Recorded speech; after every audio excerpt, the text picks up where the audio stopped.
আসসালামু আলাইকুম। সবাই কেমন আছেন? আশা করি সবাই অনেক অনেক ভালো আছেন। প্রিয় ভিউয়ার্স, গতকাল আমি একটি ভিডিও ছেড়েছিলাম। কিছু কিছু রোস্টারদের গায়ে লেগেছে, কিন্তু গায়ে লাগার কথা কার বলুন তো? যাদের নিয়ে কমেন্টসটি করেছে এবং আমি পড়েছি তাদের, তাই না? রোস্টারতে কেন গায়ে লাগছে? এখানে কিন্তু একটা প্রশ্ন। তিনি আরও চ্যালেঞ্জ ছুড়ে দিয়েছেন আমাকে যে মরিয়মকে যেন আমি ওই জায়গা থেকে বের করে আনতে পারি, মরিয়মকে যেন রেগুলার স্কুলে যাতায়াত করতে পারে সেই ব্যবস্থা করে দিই। কি বোকা রোস্টার, কি বোকা লোকজন! এরা কথা বলতে আসে, আবার মানুষের মানে কি বলবো, ভিডিও নিয়ে এরা নাকি কথা বলবে, সমালোচনা করবে, এরা নাকি ভুল ধরিয়ে দেবে। একটা 12 বছরের মেয়ে, আপনাদের কি মনে আছে জাপানের যমজ যমজ না, দুই বোনকে নিয়ে বাবা চলে এসেছিল জাপান থেকে?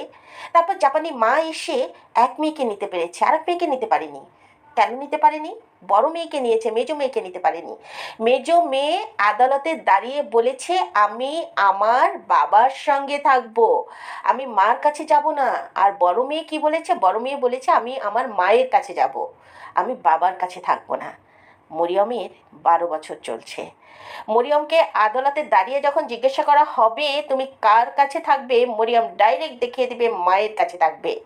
আর ওর মা কিভাবে লালন পালন করবে, ওই মেয়ে কিভাবে তার জীবন চালাবে, সম্পূর্ণ অধিকার মা মেয়ের। আদালতে নাই, আদালতের দায়িত্ব পারেনি কাজের বিটি থেকে তুলে এনে তাকে স্কুলে ভর্তি করবে। তাহলে না আমাদের দেশে কাজের মহিলা আর ওই বুয়া খেলাখেলি চলতো না। বাসায় বাসায় কামের বেরি কাজ করার জন্য আসতো না, তাদের মেয়েরা বাড়ি বাড়ি যেয়ে কাজ করতো না, আদালত ধরে ধরে না তাদেরকে স্কুলে ভর্তি করতো। এসব আকামি লোকজন নাকি আসে রোস্টার করতে, তারা নাকি আবার মানুষের খুঁত খুঁজে বেড়ায়, তারা নাকি মানুষকে নিয়ে আবার সমালোচনা করে।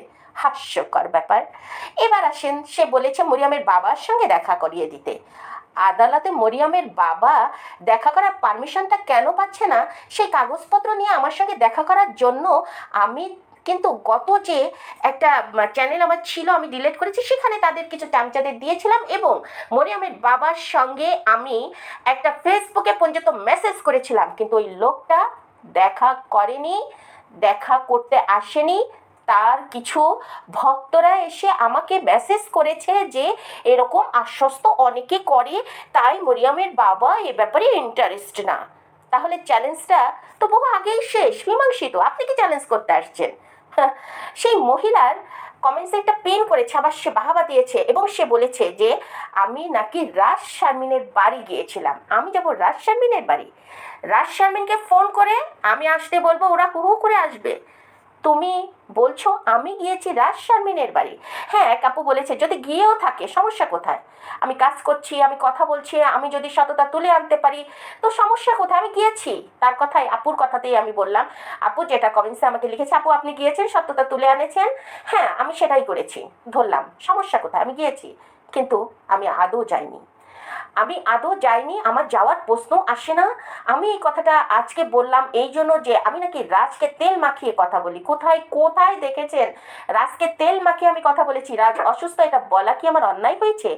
রাজ যে ব্রেন স্ট্রোক করেছে এই কাগজপত্র যদি আমি দেখে থাকি, যদি আমি গ্রান্টে দিতে পারি, এখন বলবেন কাগজপত্র কিভাবে দেখলেন? রাজ শারমিনের যখন ওই যে একটা সমস্যা চলছিল তখন কিন্তু আইন পর্যন্ত চলে গিয়েছিল, তাই কাগজপত্র দেখা কোনো ব্যাপার ছিল না। সেই মুহূর্তে কাগজপত্র দেখা কোনো ব্যাপার ছিল না। সেখান থেকে জেনেছি রাজ ব্রেন স্ট্রোকের রোগী, আর ব্রেন স্ট্রোকের রোগীরা কেমন আচরণ মাঝে মধ্যে করতে পারে, যাদের বাসায় এ ধরনের রোগী আছে তারাই বলতে পারবে। তো এই কথা বলাতেই আমি রাজের চামচাগিরি করলাম? রাজেরকে আমি তেল মাখিয়েছিলাম? রাজের কি আছে? রাজকে তেল মাখিয়ে কেন চলতে হবে? রাজের কোন যোগ্যতা, কোন টাকাওয়ালা, কোন বড় পদে কিংবা কোন মন্ত্রী মিনিস্টার আছে যে আমার তেল মাখিয়ে রাজকে চলতে হবে? তোমরা সত্যকে সত্য বলার সাহস রাখো না, তোমরা মিথ্যাকে সত্য, সত্যকে মিথ্যা বলো।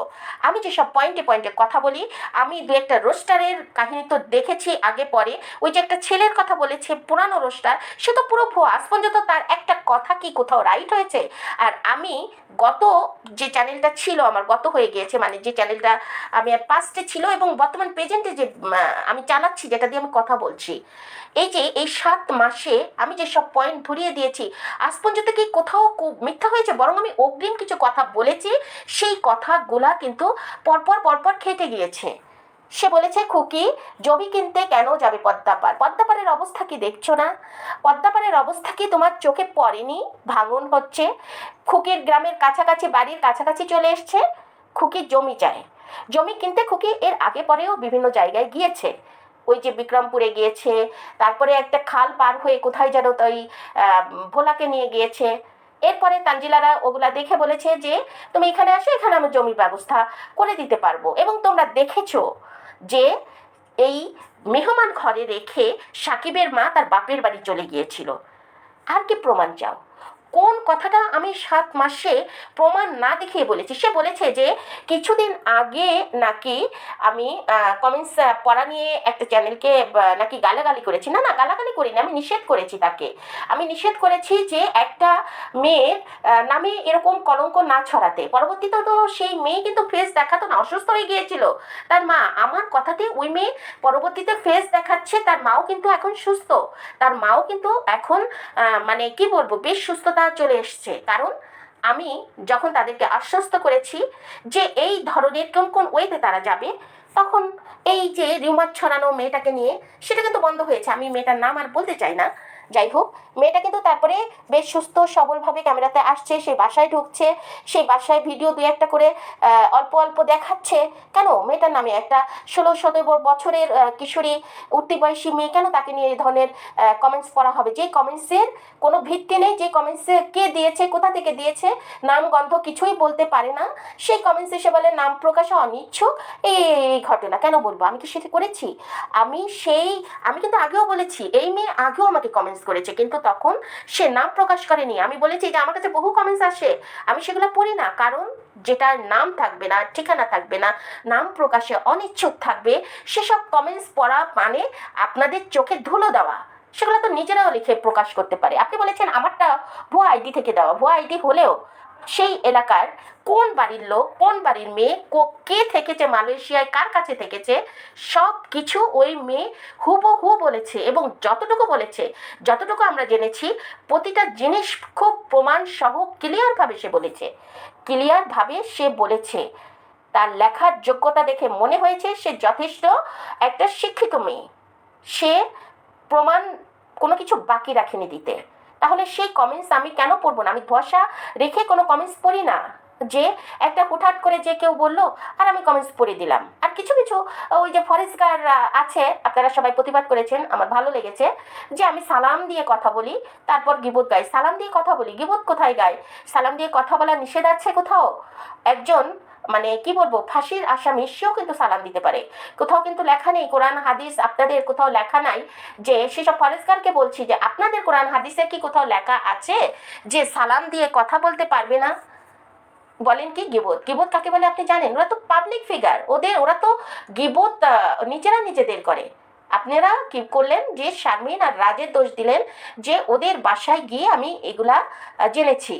আপনি কিভাবে জানেন আমি রাজ শারমিনের বাসায় গিয়েছি, কিংবা ওরা আমাকে এই ধরনের ইনফরমেশন দিচ্ছে? আপনারাই তো আত্মীয়র মধ্যে আত্মীয়র গন্ডগোল বাঁধাচ্ছেন, আত্মীয়র মধ্যে আত্মীয়র প্যাচ বাঁধাচ্ছেন। এগুলা কি খুব ভালো?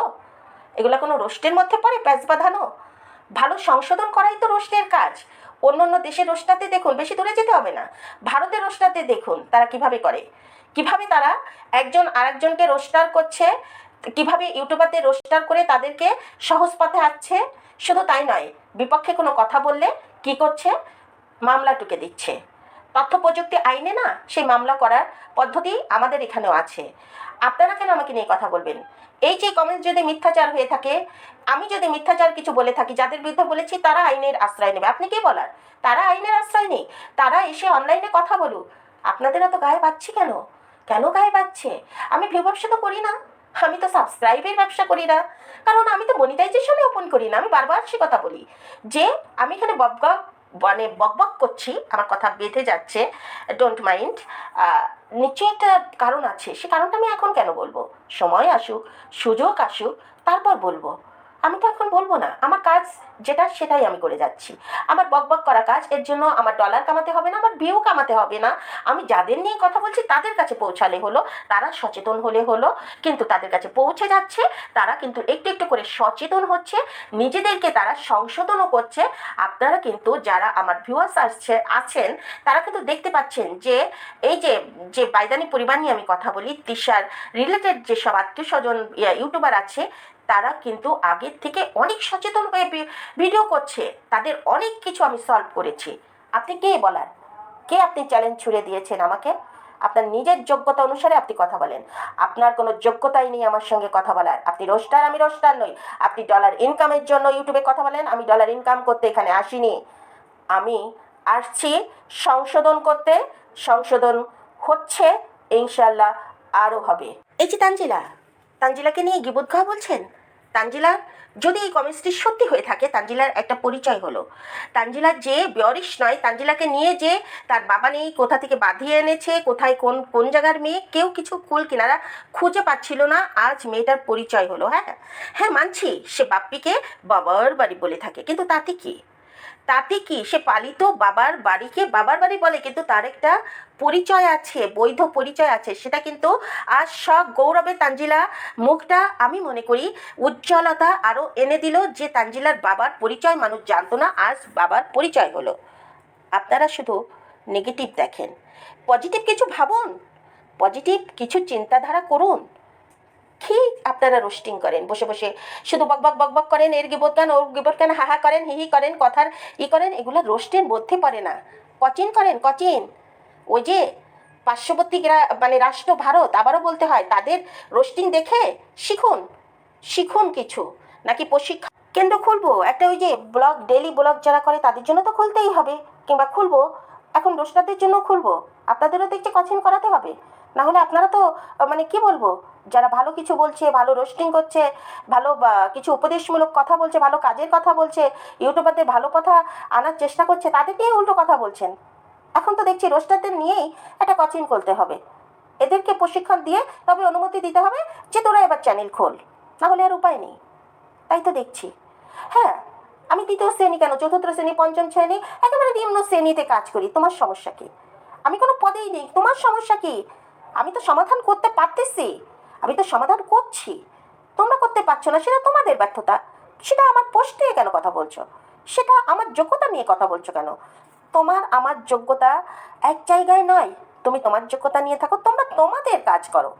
ডলার কামাতে চাও, ডলার কামাও। অন্য ওই যে যারা ডলার কামায় না, ভালো কিছু করতে চায়, তাদের পিছনে লেগো না। তোমার রোস্টিং তো দেখলাম, একজনে আমাকে লিঙ্ক দিল, আমি ছুটে গেলাম দেখার জন্য, যে দেখি কত বড় রোস্টার। শুধু দুই শারমিনকে নিয়েই পড়ে আছো, মনে হয় যেন দুই শারমিন তোমার সতীন, সেইভাবে কথাবার্তা বলো। আমার তো মনে হয় এই তিশা পরিবার তোমাকে লাগিয়ে দিয়েছে এই দুই শারমিনের পিছনে, কারণ তিশা পরিবারের শত্রু এই দুই শারমিন, আর এই দুই শারমিন নিয়েই তুমি পড়ে আছো। ওই যে একটা কথা ইদানিং বের হয়েছে না, জ্ঞানী তুমি হাগিয়া পানি ঢালো, সেই অবস্থা এই রোস্টারদের। ধন্যবাদ।